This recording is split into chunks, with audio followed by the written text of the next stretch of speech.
امیروں کی برابری کرنے کا بس ایک ہی موقع ملتا ہے دنیا میں، اور وہ مرنے کے بعد۔ صرف کفن لینے کے بارے میں۔ اصل بات تو یہ ہے کہ غریب پیدا ہی اس لیے ہوتے ہیں کہ مرنے کے بعد امیروں کی برابری کر لیں۔ اس پیراگراف میں مصنفہ بیان کرتی ہیں کہ ماں کے مرنے کے بعد اچھن مسلسل کمزور ہوتی جا رہی تھی۔ ماں کی طرح اسے بھی ٹھسکے دار کھانسی اور ہلکا ہلکا بخار رہتا تھا۔ بے حد کمزوری اور لاغر ہو چکی تھی۔ ماں کے مرنے کے بعد تو وہ زندگی سے انتہائی مایوس اور نڈھال ہو کر رہ گئی تھی۔ آج باپ نے جب اچھن کو غور سے دیکھا تو اسے دھچکا سا لگا، کیونکہ وہ سامنے کھڑی ہوئی بڑی بھیانک لگ رہی تھی۔ ہڈیوں پر مڑی ہوئی سیاہ کھال، الجھے الجھے گھونسلے جیسے بال، کھلے ہوئے ہونٹ اور پھری ہوئی آنکھوں کی پتلیاں، جیسے وہ دیوار سے ٹک کر مر گئی ہو۔ یہ منظر دیکھ کر اسے اچھن کی ماں کی یاد آنے لگی۔ بالکل اسی حالت میں بسترِ مرگ پر پڑی تھی۔ اچھن کی ماں کو مرے ہوئے 2 سال ہو چکے تھے۔ اسے بھی ٹی بی کی بیماری تھی۔ ہلکی کھانسی اور ہلکا ہلکا بخار رہتا تھا۔ اچھن کی طرح بہت کمزور اور ضعیف ہو گئی تھی۔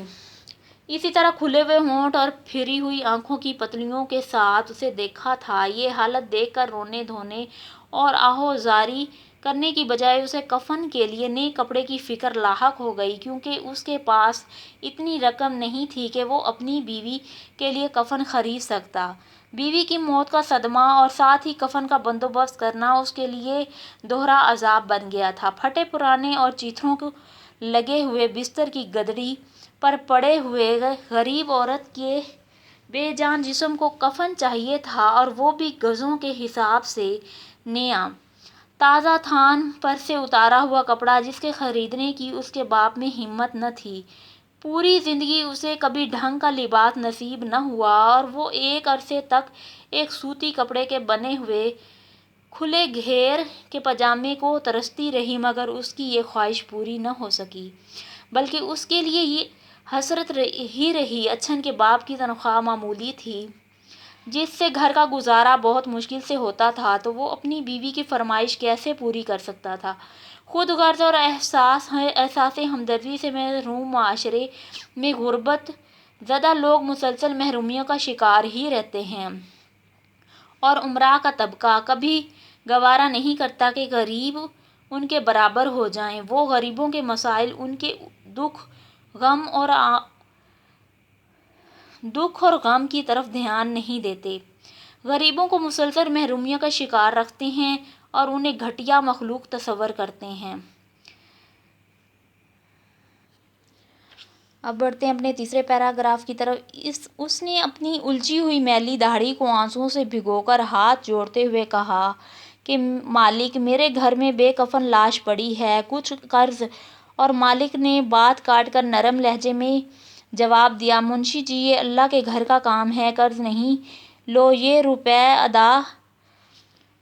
روپے ادا کرنے کی فکر نہ کرنا۔ تاجر مالک نے 25 روپے اس کے ہاتھ پر رکھ دیے۔ اس پیراگراف میں شاعرہ بیان کرتی ہیں، مصنفہ بیان کرتی ہیں کہ جب اچھن کی ماں فوت ہو گئی تو اچھن کے باپ کو رونے دھونے کے بجائے کفن کے لالے پڑ گئے۔ اچھن کی ماں کو کفن چاہیے تھا اور اس کے لیے وہ انتہائی فکر مند تھا۔ اس نے اپنی جان پہچان والوں کے دروازے کھٹکھٹائے، اس نے بڑی دوڑ دھوپ کی، لیکن کہیں سے بھی رقم کا بندوبست نہ ہو سکا کہ کفن خریدا جا سکے۔ بالآخر وہ سب کی طرف سے مایوس ہو کر اپنے مالک کے پاس گیا، جس کی دکان پر وہ 10 روپے مہینہ تنخواہ کے بدلے میں کام کرتا تھا۔ اس کی آنکھوں سے مسلسل آنسو ٹپک رہے تھے۔ اس کی الجھی ہوئی میلی اور ناصاف داڑھی آنسوؤں سے بھیگی ہوئی تھی۔ اس نے بڑی عاجزی سے ہاتھ جوڑ کر مالک کو مخاطب کرتے ہوئے کہا، میرے گھر میں میری بیوی کی لاش پڑی ہوئی ہے، اس کے لیے کفن چاہیے، کچھ قرض؟ اچھن کا باپ جملہ مکمل نہیں کر پایا تھا کہ مالک نے فوراً ٹوک دیا اور بڑے دھیمے اور نرم لہجے میں جواب دیا، منشی جی، قرض کا نام نہ لو، کفن دفن کا بندوبست کرنا اللہ کے گھر کا کام ہے اور اللہ ہی انتظام کرتا ہے، یہ لو روپے اور انہیں ادا کرنے کی بھی فکر نہ کرنا۔ تاجر مالک نے یہ کہتے ہوئے 25 روپے اس کے ہاتھ میں تھما دیے۔ حالانکہ تاجر مالک نے قدیمی اور ایماندار منشی کے حالات و مسائل پر کبھی غور نہیں کیا۔ جب اس کی بیوی فوت ہوئی ہے تو اچانک اس کے رویے میں تبدیلی آ گئی۔ تاجر کا رویہ ہمارے معاشرتی رویوں کی نمائندگی کر رہا ہے کہ ہمارا زندہ انسانوں کے ساتھ بے رخی کا یہ رویہ ٹھیک نہیں، جبکہ مرنے والوں کے ساتھ ہمدردی کا رویہ ہونا چاہیے۔ حالانکہ زندہ انسانوں کو دوسروں کی محبت و تعاون کی زیادہ ضرورت ہوتی ہے۔ پھر دولت کے غیر مساوی تقسیم اور سرمایہ دارانہ نظام کی بدولت تاجر کے سرمایے میں بے پناہ اضافہ ہو رہا ہے، جبکہ غریب بے چارے کو دن رات محنت کرنے کے باوجود بھی 2 وقت کا کھانا بھی ڈھنگ سے میسر نہیں ہوتا۔ اب بڑھتے ہیں اپنے 4 پیراگراف کی طرف۔ ہر چیز مہنگائی کی انتہا کو پہنچ چکی تھی، لیکن دکان کا پرانا منشی اتنا ہی سستا تھا جتنا 20 سال پہلے۔ اس کی آنکھوں کے سامنے لڑائی شروع ہونے سے قبل جو چیزیں 2 پیسے کو لے کر دکان میں بھری گئی تھیں، وہ لڑائی شروع ہوتے ہی مہنگی ہوتی گئیں، یہاں تک کہ 2 پیسے کی چیز نے 8-10 گنا نفع دیا۔ گویا چیزیں جیسے جیسے پرانی ہوتی گئیں ویسے ویسے قیمتی بھی، لیکن اس پرانے منشی کے 10 روپے کی قیمت بازار میں گھٹتی ہی چلی گئی۔ دکان میں ہن برس رہا تھا۔ مالک کے نام پر بینک میں سونے چاندی کے پہاڑ کھڑے ہو رہے تھے، تو اسے کیا؟ وہی مثل کہ بی بی عید آئی۔ جواب ملا، دور موئی تجھے اپنی ٹکیا روٹی سے مطلب۔ اس پیراگراف میں مصنفہ بیان کرتی ہیں کہ وہ اپنی غربت اور مفلسی کی وجہ سے اپنے دکھوں اور غموں کی ساتھی شریک حیات کے لیے کسی ڈاکٹر اور دواؤں کا بندوبست نہیں کر سکا تو وہ اپنی بیٹی کے لیے کیسے انتظام کرتا؟ اس کے حالات تو پہلے سے بھی ابتر ہو گئے تھے۔ پہلے بھی اسے اپنی محنت مزدوری کا معاوضہ 10 روپے ملتا تھا اور اب بھی وہی مل رہا تھا۔ وقت گزرنے کے ساتھ ساتھ مہنگائی میں تو بے پناہ اضافہ ہوا، لیکن اس کی تنخواہ میں مہنگائی کے حساب سے اضافہ نہ ہوا، جس کی وجہ سے اس کے مسائل میں بھی اضافہ ہوا اور مہنگائی کی وجہ سے روپے کی قیمت کم ہو گئی۔ جب اچھن کی ماں مری تھی تو اس وقت 1 روپے کا 4 سیر آٹا ملتا اور اب 2.5 روپے کا صرف 1 سیر بھی مشکل سے ملتا ہے، جس کی وجہ سے اس کی ضروریات زندگی کی قیمتوں کا دائرہ تنگ ہوتا گیا۔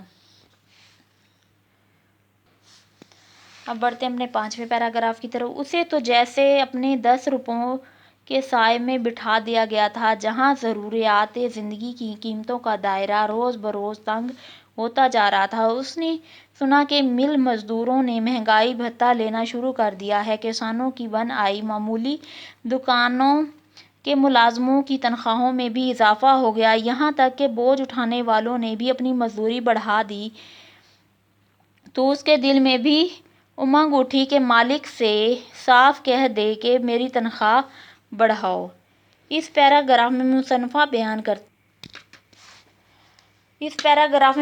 بیان کرتی ہیں کہ اچھن کا باپ انتہائی مفلس اور غریب شخص تھا۔ وہ ایک تاجر کی دکان پر ملازم تھا۔ اس کا تاجر مالک اسے صبح سے شام تک کام کرنے کے صرف 10 روپے دیتا تھا۔ تاجر مالک نے فطری سفاکی اور بے رحمی کا مظاہرہ کیا اور اپنے مخلص اور جان نثار پرانے منشی کی تنخواہ میں اضافہ کرنے کی بجائے اسے ملازمت چھوڑنے کی دھمکیاں دیں۔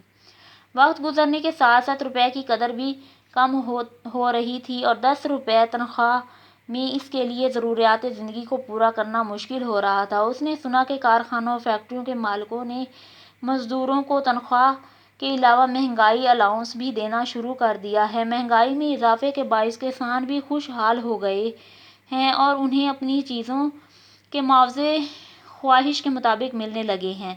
معمولی اور عام دکانوں کے ملازموں کے معاوضوں میں اضافہ ہو چکا ہے، حتیٰ کہ بوجھ اٹھانے والے مزدوروں نے بھی اپنی مزدوری میں اضافہ کر دیا ہے۔ جب وہ مزدوروں اور ملازموں کے معاوضے میں اضافے کے بارے میں سنتا تو اس کے دل میں بھی تنخواہ کے اضافے کی خواہش پیدا ہوئی۔ کہ وہ تاجر مالک سے صاف صاف کہہ دے گا کہ میری تنخواہ بڑھاؤ، لیکن تاجر مالک نے اپنا روایتی بھیانک روپ دکھایا۔ وہ پہلے ہی سنانا شروع کر دیتا: منشی جی، بڑھاپے سے تمہارا دماغ خراب ہو گیا ہے، یہ دیکھو تم نے حساب میں گڑبڑ کر دی ہے۔